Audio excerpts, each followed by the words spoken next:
I mean, you just can't make a career like she and Ben Shapiro and all these other clowns do on praising all the merits of Judeo-Christian Western civilization, claiming that Western civilization is better than everyone else. And then make a video like this and saying like, well, they were doing it too. Well, then why is your fucking civilization better than all the others if they're doing the exact same shit? When the operation of the machine becomes so odious, makes you so sick at heart that you can't take part. You can't even passively take part. All right, folks, I got a good one today. PragerU has released a video called A Short History of Slavery. And knowing what PragerU is all about, I'm sure you will see where, you already see where this is going. So let's watch. And now for a brief history of slavery. Of course, Candice Owens. Who else did you think was going to do this video? Of all the people in the PragerU ecosystem, of course, it has to be Candice. Here's the first thing you need to know. Slavery was not invented by white people. Okay, first point. I don't think anyone who has been arguing about, the need to recognize the injustices that slavery has caused in the United States, the after effects that are still felt on society to this day, etc. I've never heard anyone argue that it was invented by white people at all. So this is already starting with a monumental straw man. Let's see where it keeps going. It did not start in 1619 when the first slaves came to Jamestown. Okay, so this is a not too subtle jab at the 1619 Project, that New York Times-led initiative about educating Americans about the reality of slavery. Who needs that when we have Candice Owens in a 5-minute video telling us all we need to know? It existed before then. It did not start in 1492 when Columbus discovered the New World. In fact, when the intrepid explorer landed in the Bahamas, the native Taino tribe hoped that he would help them defeat their aggressive neighbors, the Caribs. The Caribs enslaved the Taino and, on occasion, served them for dinner. Okay, so a recurring theme of this video, spoiler alert, is going to be white people good, brown people bad. You will see this all throughout the video. And kind of fits into Candice Owens' own, standard political narrative that you always hear her. Slavery existed in Africa, Asia, and the Middle East. Wait, not Europe? Huh? Are you kidding me? Like the ancient Greeks and the ancient Romans? Of course, she's not going to mention this because then that would put them in the same category as Africans, Middle Easterners, and Asians. And you clearly don't want that. Also, slavery existed in pre-Columbian civilizations in the American continent as well. But that would also mean that she would end up shading the area where the United States is under this category. And I'm not sure her fans want that. So The word slave actually comes from the Slavs of Eastern Europe.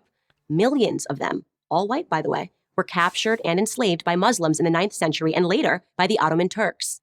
Again, white people good, brown people bad. White people victims of brown people bad. Slavery existed when the Roman Empire controlled the Mediterranean. Oh, now she's admitting it. Not when she has to color the maps, because then that would make an equivalence with the Africans. And most of Europe from the 1st through the 5th centuries. Slavery existed when Alexander the Great conquered Persia in the 4th century BC. It was so common that Aristotle simply considered it natural. The slave master model was just how the world operated in the great philosopher's day. So, want to take a bet of a certain other important book that essentially normalized slavery, legitimized it? That is a certain book that is a pillar of Judeo-Christian values, the type that, all these PragerU nitwits always love to proselytize about. I'm talking about the Bible. She's not mentioning the Bible. She's not mentioning that slavery was also normalized by Christianity. Of course she won't. Slavery existed during the time of the ancient Egyptians 5,000 years ago. As far back as we can go in human history, we find slavery. As renowned historian John Steele Gordon notes from time immemorial, slaves were a major item of commerce. As much as a third of the population of the ancient world was enslaved. Here's the second thing you need to know. White people were the first to formally put an end to slavery. Okay, so here's the thing. No one, I don't think, has ever argued that white people invented slavery. Slavery indeed has been an aspect of most human societies throughout history. This is another straw man. This idea that, it's factually wrong that white people invented slavery. Who's arguing this? No one's arguing this. But here's where this leads to. When she then says white people were the first to formally put an end to slavery, she's not mentioning that at this point in human history, white people were the foremost practitioners of slavery. This is like saying, well, white people also stopped the Holocaust. Yeah, because the Holocaust was being driven by white people. So, I'm sorry, you don't get credit for stopping the brutality that you are perpetrating at that moment. But of course, she's not mentioning this. She's mentioning all these other civilizations from 5,000 years in the past and making a moral equivalence to what white people were doing in the 17th, 18th, and 19th centuries. In 1833, Britain was the first country in the history of the world to pass a Slavery Abolition Act. They were quickly followed by France, who in 1848 abolished slavery in her many colonies. Then, of course, came the 13th Amendment in the United States Constitution. So Britain and France had actually outlawed slavery in their own countries well before that. So the difference in time between when countries like Britain abolished slavery in Britain was much more than just a few decades. Because I think she's doing this to make it seem like, it was, this all sort of happened really quickly. When actually the United States has the shame of being the second country in the Western Hemisphere who was the second last country in the Western Hemisphere to abolish slavery. Only Brazil did it after the United States. So a lot of, every other Latin American country abolished slavery before the US did. That is not great for your arguments for American moral exceptionalism. After centuries of human slavery, white men led the world in putting an end to the abhorrent practice. That includes the 300,000 Union soldiers, overwhelmingly white, who died during the Civil War. The Union Army was also the only one among the two main combatants that had a significant amount of black soldiers as well. Not the majority, no one's arguing that, but they had, black people fought for the Union. They did not fight for the Confederacy. Now, am I saying that this makes white people better than anyone else? Of course not. My purpose here is to simply... Yes, that's what you're kind of hinting at. That literally is why you're doing all this. Tell the truth, and the truth is that human history is complicated. No one, regardless of skin color, stands guiltless. Yet today we are never told to consider the murderous Persian Empire or the cannibalism of indigenous tribes of North and South America or the heinous actions under the imperialistic Muslim, Chinese, Mongol, or Japanese empires, to name just a few. Instead, we're told that slavery is a white phenomenon. And like all persistent lies, this lie spawns a bunch of other lies. On social media, I come across extraordinary depictions about how Africans lived like pharaohs before Europeans came and laid waste to their paradise. I wish any of this were true, but it's not. It's a fantasy. The truth is that Africans were sold into slavery by other black Africans. Okay, so this is one point that she is right, and I think a lot of people aren't aware of this. A lot of actually probably the majority of slaves that were sold at the time went through basically African middlemen. So they were African slave traders who went inside the country. Remember, this was a time when Europeans hadn't carved out Africa. So they had basically just small colonial trading posts on the coast, but they didn't really control the hinterlands. So you had these middlemen who were essentially co-opted by the Europeans, promising wealth and riches to sell them the slaves, and they would go and they would capture the slaves, send them to the ports, and then sell them off to the Europeans. And this is a legacy that a lot of countries in Africa right now are having to dealing with. There's a bit of a reckoning going on. There's a lot of articles on this, by the way, because it is a certain degree of complicitness. But here's the problem. Here is why I think this argument is bunk. What Candice Owens is presupposing here is a degree of moral equivalency between two societies that under any other circumstance, people like her don't consider equal.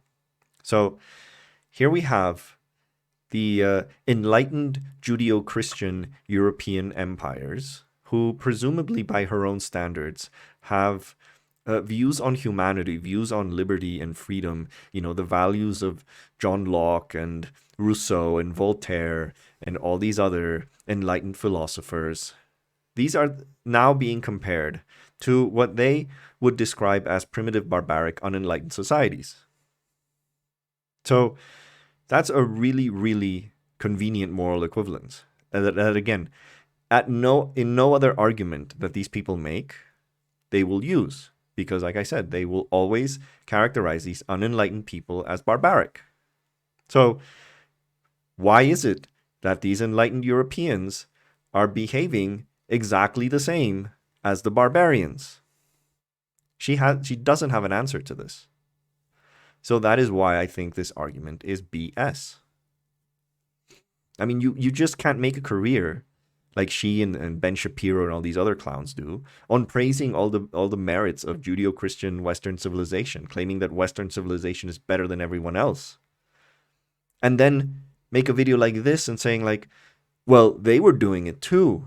Well, then why is your fucking civilization better than all the others if they're doing the exact same shit? That is so disingenuous, so hypocritical, and it needs to be called out. In many cases, sold for items as trivial as gin and mirrors. Whites didn't go into the interior and round up the natives. They waited on the coast for their black partners to bring them black bodies. The stark reality is that our lives had very little value to our ancestors. Here's the third thing you need to know.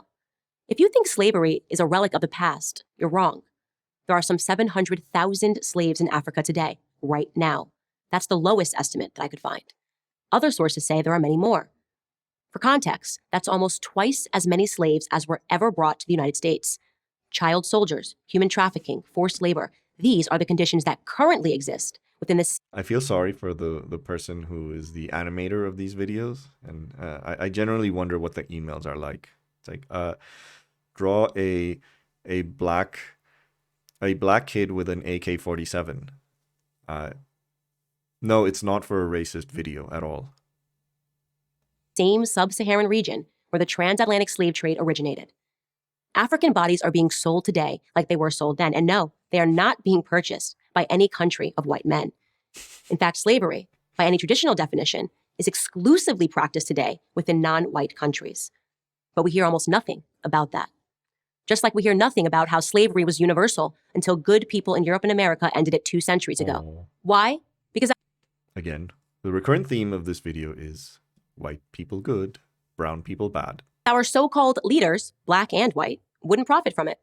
Black victimhood is nothing if not profitable. It elects politicians and funds racial grievance groups. And if black Americans began to view themselves as partners in the American dream, if we embraced the patriotic spirit that holds all men are created equal. A phrase that was written by a slave owner that clearly didn't mean the same thing that she's using it for now. The patriotic spirit that is our real heritage. Translation, vote Republicans, because they care more about the blacks. Then the race hustlers would soon be out of business. She's like the #1 race hustler in on like right-wing social media. Her entire career has been a grift on racial issues. She has made so much money, essentially presenting her as, the only black person who's willing to say the truth about racial issues to an audience of mostly white people who love to hear that they're not guilty of anything horrible. That's how the grift works. That's why PragerU is so useful to this. That's the whole thing. These people, these right-wing, fucking racist right-wing nutjobs who listen to PragerU, all they want is for these videos to make them feel like they actually haven't done anything bad. That their views can be sanitized because a black woman is saying it. That's her grift. That's her hustle. And who wants that? I'm Candice Owens, author of Blackout for Prager University. Thank you for watching. Well, there you go. Guess white people had nothing to do with it. I guess those Europeans who were in those African ports and they were just sold against those black slaves that the African slave traders captured and then just sold it to them against their will. They didn't want to buy them. But they had to. Yeah, that is PragerU for you, and it's unbelievable. That it's not their only video on slavery. They've done quite a few. But yeah, I hope you like this video. Please like, please share. Most importantly, please subscribe. And maybe I should do recurring PragerU reaction videos because they always give something to talk about because they're all so bad. Anyway, have a good day.